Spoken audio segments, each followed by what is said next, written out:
All right, this week our Bible story is Jesus reaching out. Jesus eats with sinners. One of Jesus' disciples was a man named Matthew, a former tax collector. After he became a follower of Jesus, Matthew threw a big party at his house. He invited all his friends, many of whom were also tax collectors, a group known for their sinful actions. Matthew wanted them to hear the news that he was going to follow Jesus now. At Matthew's party, Jesus sat down at the table with all these sinners. When the Pharisees saw him, they couldn't believe what he was doing. The Pharisees thought, "Why is Jesus talking to all those sinners? What kind of teacher is he?" A good teacher would never get so close to wicked people. The Pharisees didn't understand Jesus. They thought the real Messiah would come and punish all the sinners. They thought he would be a friend only to good people. But Jesus loved all kinds of people, even tax collectors and sinners. The Pharisees didn't like that at all. The Pharisees grumbled to the disciples, "Why does your teacher eat and drink with tax collectors and sinners?" Jesus heard the Pharisees and answered them. He said, "Doctors spend time with sick people because they're the ones who need doctors. Healthy people don't need doctors. In the same way, I came from God to call sinners to repentance." Jesus ministers to a Gentile.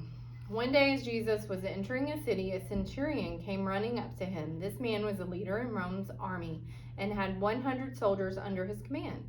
As the centurion fell at Jesus' feet, he asked for Jesus' help, saying, "Master, my servant lies at home, terribly sick. The sickness is so bad that he can't even get out of bed." Jesus looked with compassion at the man kneeling before him. He said, "I will come with you and heal your servant." The centurion replied, "Lord, I am not worthy to have you come into my house. Just say the word and my servant will be healed. I have soldiers under my command, so I understand how authority works. When I tell one to come or go, he does what I say. And I know that the sickness will obey your command as well." When Jesus heard this, he marveled and said to those following him, "I have not seen any Israelite with this much faith. I say to you that many Gentiles will enter into heaven because of this kind of faith." Then Jesus turned to the centurion and said, "You may go home. I have healed your servant as you asked." Jesus had come to help sinners of all kinds, and even those who were not his people. Jesus forgives a sinful woman. One night Jesus was eating dinner with a Pharisee named Simon. During the meal, a sinful woman rushed into the room. She hadn't come in to make trouble. She had come to thank Jesus for forgiving her sins. Kneeling down, she began to cry. With her tears, she washed his feet and then wiped them with her beautiful hair. She even kissed Jesus' feet and poured very expensive perfume on them to show how much she loved him. Simon the Pharisee was not happy about this. He thought to himself, "Jesus can't be a good teacher. If he knew how sinful this woman was, he wouldn't let her touch him." Jesus knew that Simon was thinking. He said, "Simon, let me tell you a story. Two men needed to repay some money they owed. One man needed to pay a lot of money. The other man needed to pay just a little bit.